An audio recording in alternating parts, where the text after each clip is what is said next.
Aloha, aloha everybody. I'm Denise Konan. I'm the Dean of the College of Social Sciences at UHERO. So pleased to be here today with the Hawaii Book and Musical Festival.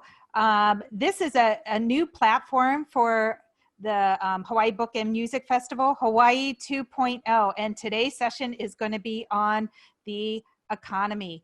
I want to say first that we're really thankful to Roger Zelenick for putting this whole effort together, Executive Director of the Hawaii Book and Musical Festival, and also our David Lasner for this year for linking the University of Hawaii more closely with this effort. We've always been involved, and this year we're more formally involved, and so we're just so happy to be so. I'm the dean of the college, and in that way can see a big part of Hawaii's economy in the aspects of education, but I'm also an economist.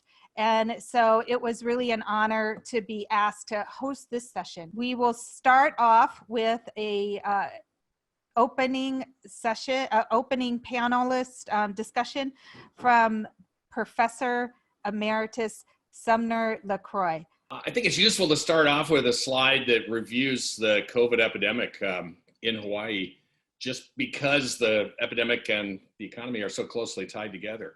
You know, we got our first cases back in March, and you can see from the slide that we had a little blip of cases back in April, back in late March and early April. And really, we crushed the epidemic during the month of May and during most of the month of June. Then we had a revival of cases in July, and then just a massive outbreak in late July that went all the way through August. And then near the end of August, in response to stay-at-home orders and shutdown of some businesses, additional precautions taken, we ended up with cases declining.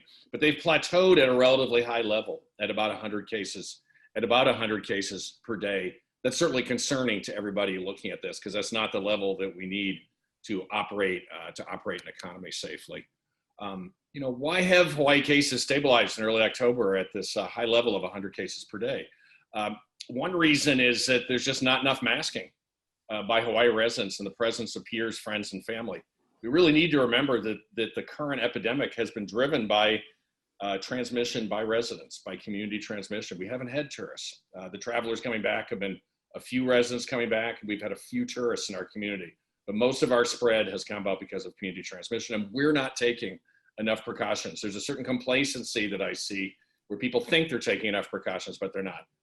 UHERO unemployment rate forecast. The baseline forecast still has basically double-digit unemployment through the rest of this year, over 12%.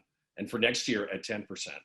That's really troubling, because those are levels of unemployment that would lead to high rates of poverty and real distress among the people who are unemployed. If we don't get tourism running again, there's a low scenario there, which shows much higher levels of unemployment that persist at double-digit levels into 2022. There's a high scenario where not only do we get tourism running again, but people are really delighted to come back to Hawaii. We see a huge rebound of tourism that comes in over December, January, February. Certainly possible. A lot of that really depends on external circumstances as well as internal circumstances. The key to getting the Hawaii economy going again is to get the tourism sector going again. So I just ask, how big is the Hawaii tourism sector? If we just look at the sector itself, counting direct and indirect spending, direct spending is the money spent by tourists. Indirect spending is the money spent by tourism businesses, the restaurant that buys flowers from a flower vendor to put on your table at the restaurant. That's about 18%. If we add in multiplier spending, it's about 25%. The economy runs at a little over $8 billion a month. Tourism economy is $2 billion a month. There's no way for us to get the economy going again in a healthy manner unless we get tourism going. But I need to emphasize this as the central point of all of my presentations. There's no trade-off between controlling the epidemic and achieving a strong economy. I mean, for us to have a successful tourism reopening, tourists need to conclude it's safe to fly to and from Hawaii, and that it's safe to spend time in Hawaii. In other words, they need to look at Hawaii and see that there's little community transmission going on in Hawaii. And to that point, we failed. At 100 cases a day, we have a lot of community transmission going on, particularly here in Oahu, less so on Maui and Kauai, kind of an intermediate case with the Big Island. Residents also need to conclude that tourists will not become a source of community transmission. So it's a two-way street. You know, the tourists need to conclude that they're not coming into a situation where the epidemic is raging, and residents need to know that the tourists coming here are relatively free of COVID. And with that, I am very pleased to introduce our next panelist, Keoni Lee, who is the CEO of Hawaii Investment Ready. Hawaii Investment Ready is a nonprofit intermediary that is looking at expanding the ecosystem for social impact investing. They're doing great work, and I'm very pleased to introduce Keoni to you. I think the big thing for me is, you know, building off of what Sumner said, we have to get restarted. We have to get our economy going again. That's a short-term goal. In the long term, we really need an economic transformation. We have to be honest with ourselves and say, even before COVID, our economy was not working for everyone. Many of our people, you know, at least half, if not more, living paycheck to paycheck, you know, struggling to make ends meet. We've become normalized to our family and friends moving away for better opportunities. And that's got to stop. And we can do better than that. And so we have a moment in time right now with this crisis that's been forced upon us to really think about what's important and how we're going to transform our economy over the long run to create the outcomes that we desire as a collective. So that's kind of my driver, my motivation. And so just keep that in mind as I kind of talk through some of what's happening today. This is a quote that is really important to me. Change happens at the speed of trust. Right now, a lot of people in Hawaii, there's not a lot of trust and faith in the leadership. You know, these are really trying times. Everybody's trying to do their best, but there's no people in Hawaii, because of these outcomes that I was talking about, that life is not easy, it's a struggle, that our economy is not working for everyone, that there are winners and losers, and the gap between that is growing bigger. There's a lot of reasons for folks not to trust what's happening. So core to everything that we do, we need to make sure that we're rebuilding trust throughout our community. You know, our world is rapidly changing physically, socially, you know, climate change, the acceleration of technology and innovation, and the velocity of disruption are really making it difficult to comprehend and make sense of what's going on. So trying to plan for our future right now in all of this uncertainty, we cannot use old tools and ways of doing and expect to have any kind of predictability, right? It's just impossible. So, you know, when I talk about our leaders, you know, when you see them struggling and you see them not being able to give us reassurances, have some empathy, right? This is a difficult situation. They're trying to balance very different competing needs and perspectives in a highly uncertain and unpredictable context. But that doesn't, you know, that empathy is, you know, it's good, but it doesn't relieve our anxiety and our stress and our fear because of things seemingly out of control, these really big paralyzing problems that we have to solve for. You know, how do 125,000 people out of work? Like, what are we gonna do? Tourism, is our economy opening or not opening? Like, there's so much uncertainty, right? And as human beings, we wanna have a certain amount of predictability and certainty, right? It's in our inherent nature to kind of put things neatly in boxes, simplify things to make it understand, so that we can have some control, so that we don't have to worry about some things and so that we can focus on others. But COVID, what that did is that pulled out the rug from under us, right? So we no longer have the ability to really clearly make sense of what's going on. And we feel like we're out of control, right? And so how do we navigate through this uncertainty? So for me, like I said, how I'm trying to make sense of it, I'll give you my thoughts and perspectives on that, right? So for me, I'm a systems thinker and a strategist. So my very simple understanding of economics, right, and investing, I suggest we look at Hawaii's economy like a portfolio, but instead of just a portfolio of investments, as a portfolio of industry, right? And just like with any other portfolio, we wanna diversify our investments, right? We wanna invest into a mix of stable and growth asset classes to balance risk and return expectations that fit our needs and comfort levels as investors, right? And this is really important. we have to understand what is stable and what is growth, right? That's super key here. So here's my big idea. It's kind of a simple one, but strategically designing the portfolio of our economy in a way that simultaneously provides a foundation of stability and also leverages our inherent strengths and assets for innovation and growth. And by doing this, one, we're going to be more resilient in the face of inevitable future shocks from a rapidly changing world, but also we're going to create opportunities to be uniquely competitive in a global economy. And thereby, with these two things, resilience and unique competitiveness, it's going to make us more attractive for investment. I want to continue on with this dynamic discussion. And for that, I'm very pleased to introduce Frank Haas, who has been a pillar and leader in understanding the tourism sector for many years. Welcome you, Frank, to share your perspectives at this time. Thank you. I've titled this section of the panel, Can Hawaii Rise from the Ashes of COVID-19 as a Smart Destination? And I didn't pick that title out of the air. It's actually the title of a paper I co-authored with Jim Mack, who's an emeritus professor at UHERO.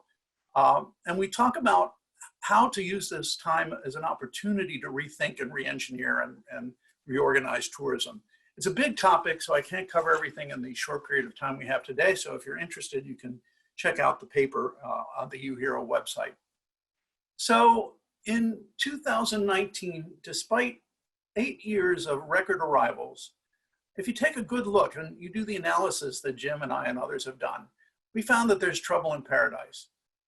Despite 8 years of record arrivals and high fives and people congratulating each other, you have to take a look at how we've defined success.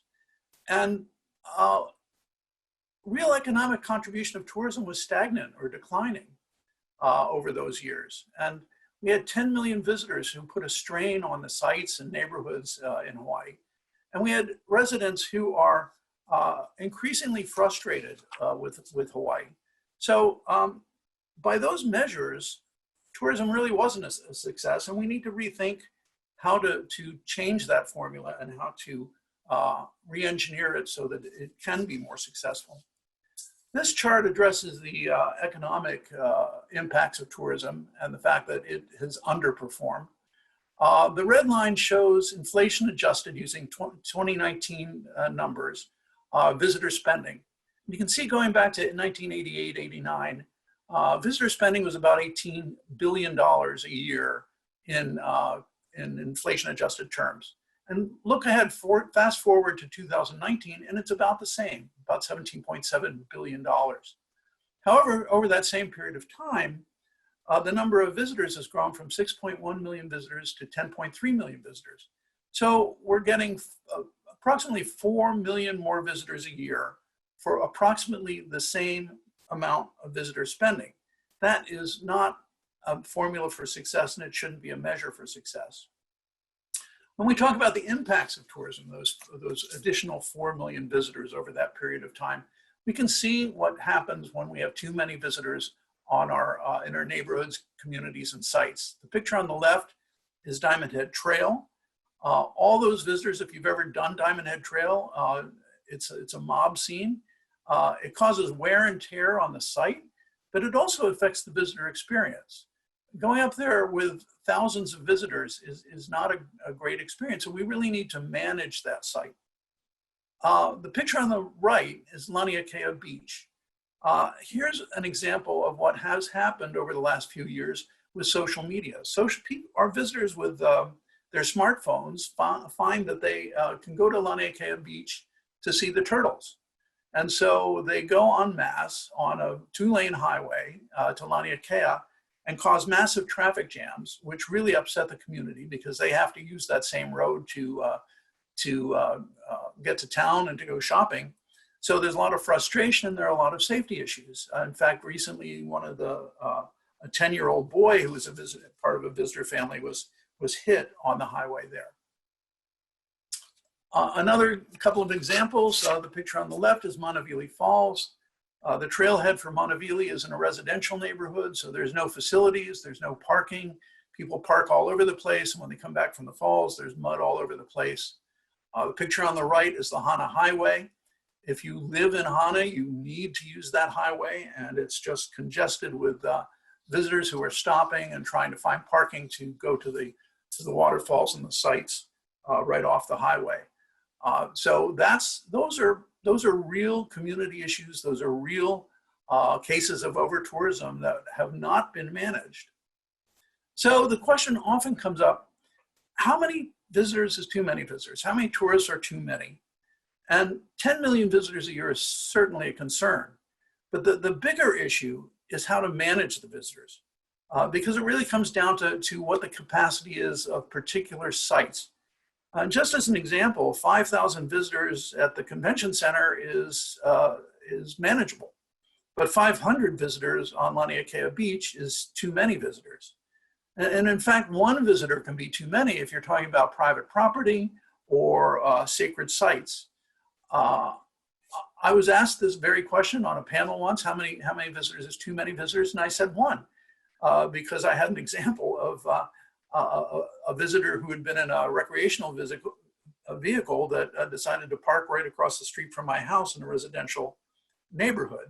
So we need to pay attention to the numbers, but we really need to pay attention to how to manage those numbers, because there is no magic number that is the carrying capacity for the state. It depends on a lot of factors. Destination management isn't new.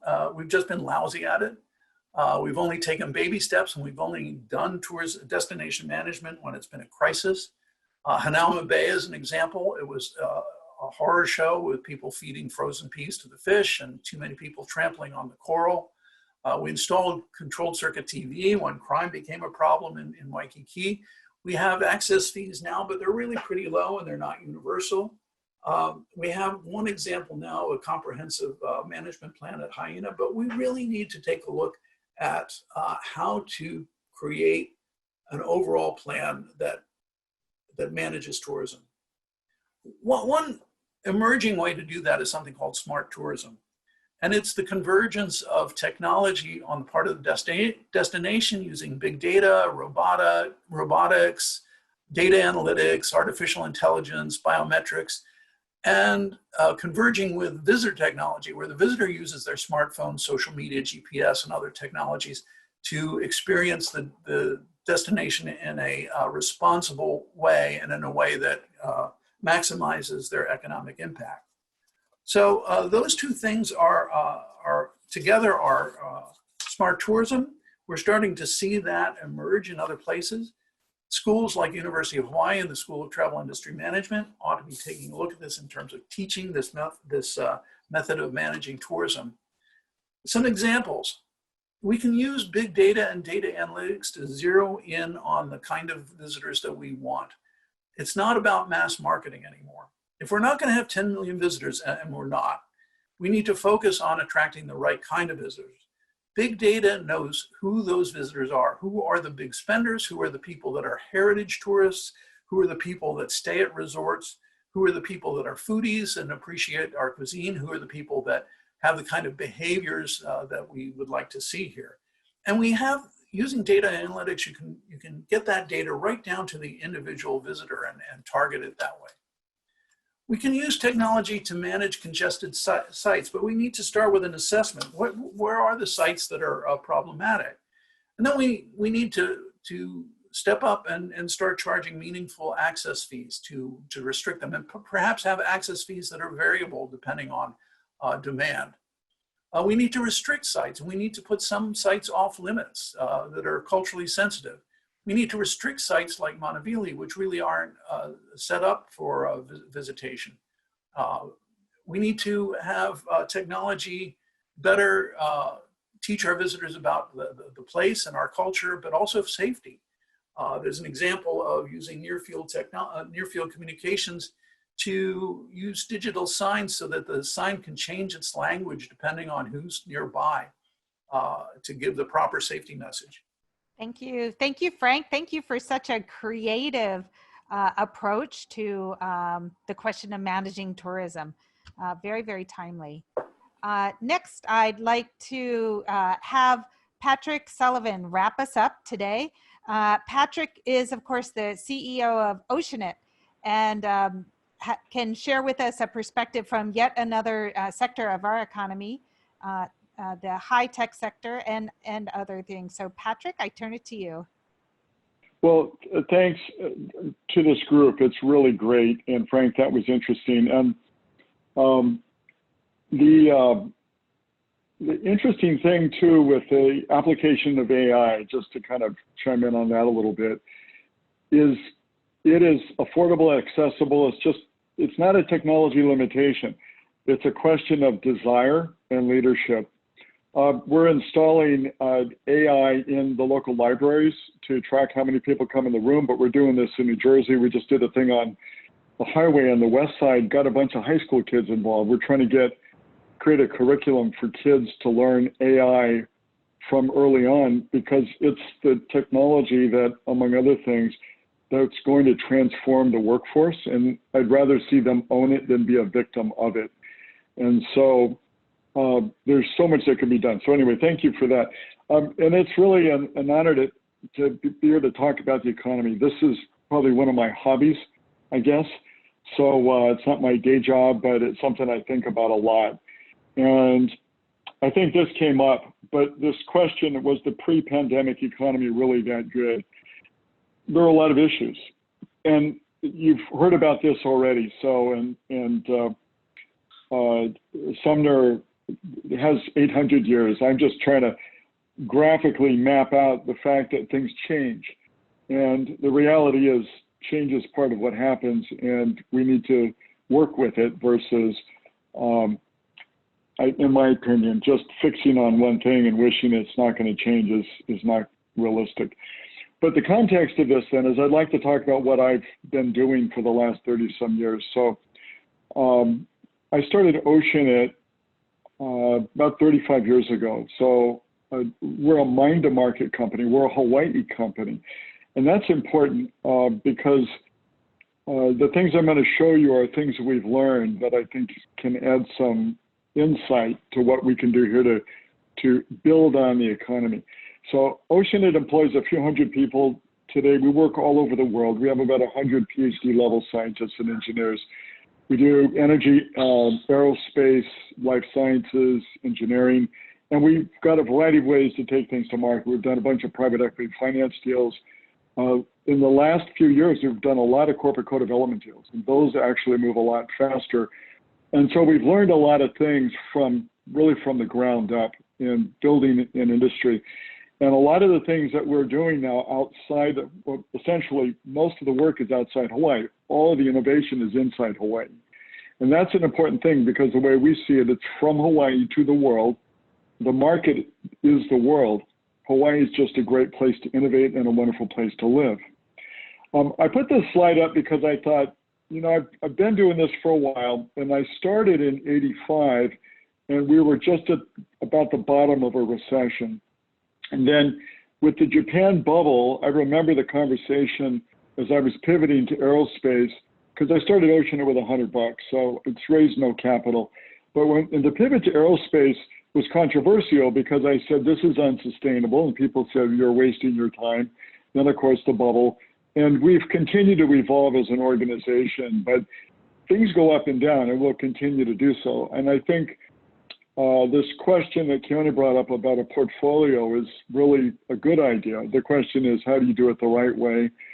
So the way we look at things is we break up the world into interesting, challenging, and disruptive. So interesting are things that anybody can do. Challenging are things that anybody can do that are hard to execute.